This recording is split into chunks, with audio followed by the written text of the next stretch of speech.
मित्रों सब नमस्कार। हम हाजिर हुए हैं आप सभी के बीच में मासिक राशिफल को लेकर के, मासिक लग्नफल को लेकर के। नया शब्द यूज कर रहा हूं, नया शब्द प्रयोग कर रहा हूं, लग्नफल। क्यों? क्योंकि हमने जो ये जुलाई महीने का राशि वो तैयार किया है, फल तैयार किया है, ग्रहों का प्रभाव कैसा रहने वाला है आप सभी के जीवन पर, कन्या लग्न वालों पर, कन्या राशि वालों पर, इसके फल को जो तैयार किया है वो लग्न को केंद्र में मानकर किया है, अर्थात लग्न को मूल में हमने मान रखा है। उसके बाद ग्रहों की स्थिति में क्या परिवर्तन हो रहा है इसका हम चर्चा करेंगे। चंद्रमा को भी एक ग्रह के रूप में हम मान करके हम लग्न को केंद्रित माने हैं और चंद्रमा का भी प्रभाव क्या पड़ेगा इसको समझे हैं। सभी ग्रहों का प्रभाव, जैसे सूर्य के प्रभाव को हम समझते हैं उसी प्रकार चंद्रमा के प्रभाव को भी हम समझेंगे। लेकिन हम चंद्रमा को केंद्रित नहीं रखे हैं, हम लग्न को सेंटर में रखे हैं।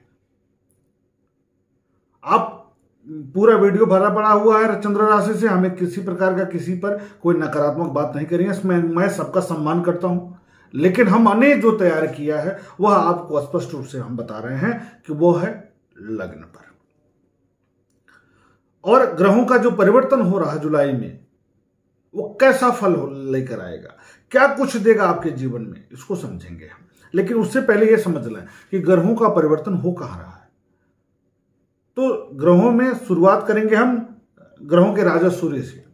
सूर्य देव का परिवर्तन हो रहा है बुध की राशि मिथुन से चंद्रमा की राशि कर्क में। कब? 16 जुलाई को। चंद्रमा महाराज 2.25 दिन तक प्रत्येक राशि पर गोचरी संचरण करते हैं। यहां यह बता देंगे कि चंद्रमा कहां कब गड़बड़ करेंगे, कब उनका नकारात्मक प्रभाव रहेगा चंद्रमा का, कब मन आपका शांत रहेगा। तो लगभग 2.25 दिन एक राशि पर एक गोचरी संचरण करते हैं। अब हम बात करेंगे मंगल का परिवर्तन क्या हो रहा है। तो मंगल का जो गोचरी परिवर्तन हो रहा है 21 जुलाई तक की कर्क राशि में नीच के रहेंगे। उसके बाद सूर्य की राशि सिंह में प्रवेश कर जाएंगे, मासांत तक वही रहेंगे। माह की जुलाई के अंत तक सिंह राशि में रहेंगे, 21 से लेकर के 31 तक। उसके बाद बुध कहां रहेंगे, बुध महाराज कहां रहेंगे? तो बुध का गोचरी संचरण होगा 1 जुलाई से लेकर के 6 जुलाई के बीच में वृष राशि में राहु के साथ में। 6 जुलाई से लेकर 24 जुलाई के मध्य में मिथुन राशि में गोचरी संचरण करेंगे और 24 जुलाई से लेकर के 31 जुलाई के मध्य में बुध का गोचरी संचरण जो होगा वह होगा कर्क राशि में। देवगुरु बृहस्पति कहां रहेंगे? कुंभ राशि में रहेंगे, वक्र स्थिति में है, कोई बात नहीं, पहले से ही वो चले आ रहे हैं, तो इस महीने उनका परिवर्तन नहीं हो रहा। शुक्र का परिवर्तन हो रहा है, शुक्र का परिवर्तन हो रहा है 16 जुलाई तक कर्क राशि में मंगल के साथ रहेंगे। उसके बाद कर्क राशि को छोड़कर सिंह राशि में प्रवेश कर जाएंगे 16 जुलाई के बाद से, और महीने के अंत तक रहेंगे। उसके बाद शनिदेव महाराज का परिवर्तन होगा। शनिदेव महाराज का परिवर्तन कुछ नहीं होगा, मकर राशि में गोचरी संचरण करेंगे। पहले से करते आ रहे हैं वहीं पर ये गोचरी संचरण करते रहेंगे। केतु वृश्चिक राशि में गोचरी संचरण करते रहेंगे। इस प्रकार ग्रहों का यह परिवर्तन होगा इस महीने, और इनके आधार पर हमने लग्न फल को तैयार किया है। लग्न नहीं पता है तब आप राशि के अनुसार समझेंगे, लेकिन पहले लग्न को समझेंगे। तो उसकी भी शुरुआत कहां से करेंगे हम? स्वास्थ्य कैसा रहने वाला है, क्योंकि प्रथम स्वर्ग जब सुंदर काया, द्वितीय स्वर्ग जब घर में माया, तृतीय स्वर्ग जब सुंदर नारी। यानी जीवन साथी सुंदर हो, अच्छा हो, सुयोग्य हो। सुंदर की बात सुयोग्य की। तो पहली बात स्वास्थ्य की करेंगे हम। स्वास्थ्य का जो धन है वह कैसा रहेगा इस महीने 1 जुलाई से लेकर, चूंकि कन्या लग्न है, अब कन्या लग्न के लिए बुध कारकत्व में आ जाते हैं, लग्नेश है ना, तो 1 जुलाई से लेकर के 6 जुलाई तक राहु के साथ में रहेंगे। मनोबल थोड़ा सा कमजोर रहेगा, थोड़ा मन में एक उलझन की स्थिति बनी रहेगी। एकदम कि बहुत ज्यादा नकारात्मक राहु नहीं करते बुध का, फिर भी एक नकारात्मक का भाव दिखेगा, खुलकर कार्य नहीं कर पाएंगे। उसके बाद 6 जुलाई से लेकर 24 जुलाई तक बहुत मजबूत स्थिति में रहेंगे, तो आपकी प्रगति भी बहुत अच्छी होगी, मनोबल बहुत अच्छा होगा, कार्य करने का मन भी खूब करेगा। यात्रा भी हो सकती है इस अवधि में। क्योंकि सकारात्मक है समय है तो कुछ अच्छा हो सकता है। 24 जुलाई से लेकर 31 जुलाई के बीच में प्रगति की बहुत अच्छी स्थिति बनेगी। मन में सकारात्मकता का भाव आएगा। 6 जुलाई के बाद स्वास्थ्य में भी सुधार होगा, मनोबल में भी सुधार होगा, व्यापार में भी सुधार होगा, यानी हर तरीके से सुधार की स्थिति बनती है।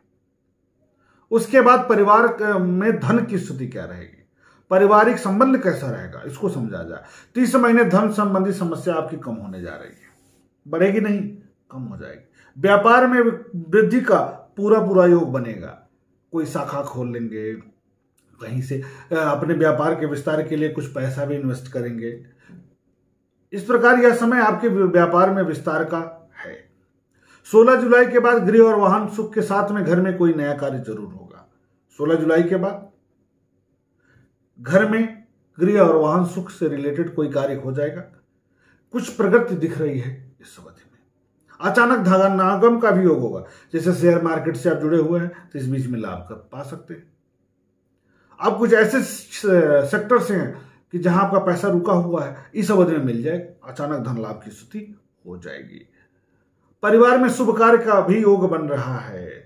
तो यह समय आपके लिए धन की दृष्टि से, पारिवारिक दृष्टि से, सुख के दृष्टि से, सुख के संसाधनों की दृष्टि से, सम्मान के दृष्टि से, परिश्रम की दृष्टि से 6 जुलाई के बाद से 31 जुलाई के मध्य में बेहतर होने वाला है।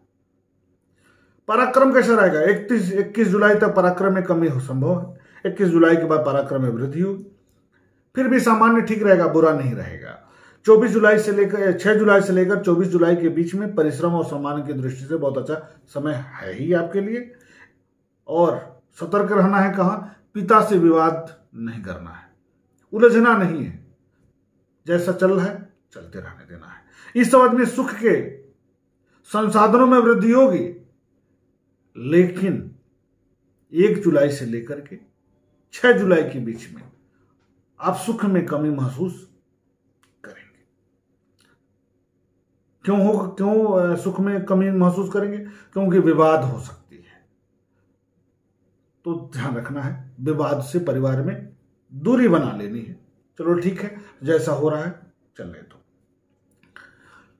खर्च बढ़ेगा कहां? गृह और वाहन सुख पर आप खर्च करने वाले हैं। घर में खर्च होगा ही, शुभ कार्य पर हो, चाहे जिस तरह भी हो। वाहन आ जाए या घर का कोई कार्य में आप कर लें, फ्रिज खरीद लें, कूलर की जरूरत नहीं पड़ेगी, एसी लगवा लें, या कुछ और बिजली का काम कर लें, कुछ करेंगे और खर्च आपका परिवार पर, घर में, वाहन पर, परिवार में हो सकता है। इसके लिए आपको तैयार रहना है।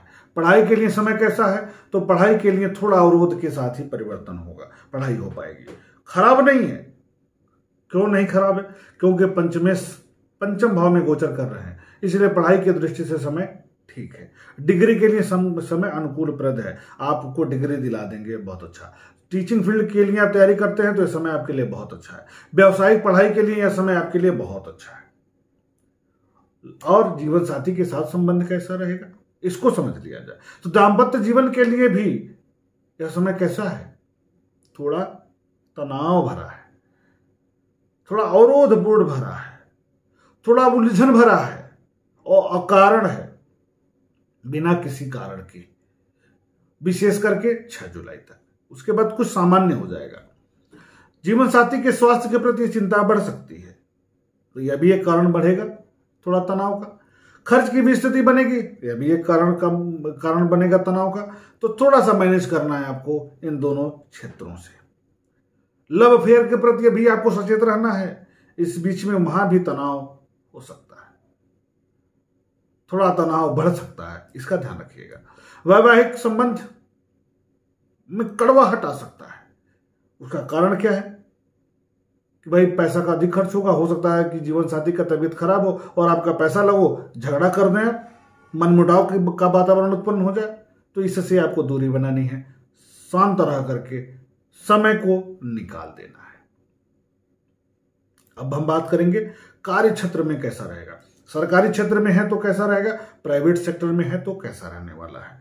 देखिए, कन्या लग्न में सूर्य होते हैं खराब, और 10वें भाव में सूर्य का गोचरी संचरण हो रहा है। 16 के बाद ये लाभ भाव में चले जाएंगे। तो जब ये लाभ भाव में जाएंगे तब तो थोड़ा ठीक हो जाएगा, लेकिन दसम भाव में जब तक ये रहेंगे तो कार्य को प्रभावित करेंगे। आप बहुत अच्छा काम करेंगे तो भी आपके जो उच्च अधिकारी है ना, आपकी आलोचना करते रहेंगे, कुछ न कुछ उसमें नुक्सा निकालते रहेंगे, कुछ न कुछ उसमें नोट लगाते रहेंगे, लेकिन उसके बाद ठीक हो जाएगी, स्थिति में परिवर्तन हो जाएगा। यही स्थिति प्राइवेट सेक्टर में भी है। कमोबेश यहां भी आप 16 जुलाई तक आपके जो वरिष्ठ अधिकारी हैं कुछ न कुछ पेंच लगाते रहेंगे, कुछ न कुछ नोट लगाते रहेंगे। उसके बाद स्थिति में बहुत अच्छा सुधार होगा, आपके कार्य को सराहना मिलेगी, आपके कार्य क्षमता में वृद्धि दिखेगी, तो ये भी एक अच्छी बात हो जाएगी 16 जुलाई के बाद। भाग्य आपका ठीक साथ देगा, इसमें दो राय नहीं है। कब कब आपको सतर्क रहना है, कब कब आपके मन में एक दुविधा का भाव उत्पन्न होगा, एक नकारात्मकता का बोध होगा, उसकी बात करेंगे। तो 3 जुलाई, 4 जुलाई, 5 जुलाई, 13 जुलाई, 14 जुलाई, 26 जुलाई, 27 जुलाई, यहां मन अकारण ही खराब रहेगा। तो आप कहेंगे कि इसके लिए उपाय क्या करना है? तो इसके लिए उपाय करना है, भोलेनाथ के शरण में जाइए, रुद्राभिषेक करिए, प्रभु को याद करिए, बस। दूसरी बात, धोखा देने से बचना है, धोखा बिल्कुल नहीं देना है। देखिए, कन्या लग्न में शुक्र होते हैं भाग्य के कारक, बहुत नाजुक ग्रह, बहुत सौम्य ग्रह है, बहुत प्यारा ग्रह है, लेकिन धोखा बर्दाश्त नहीं करते।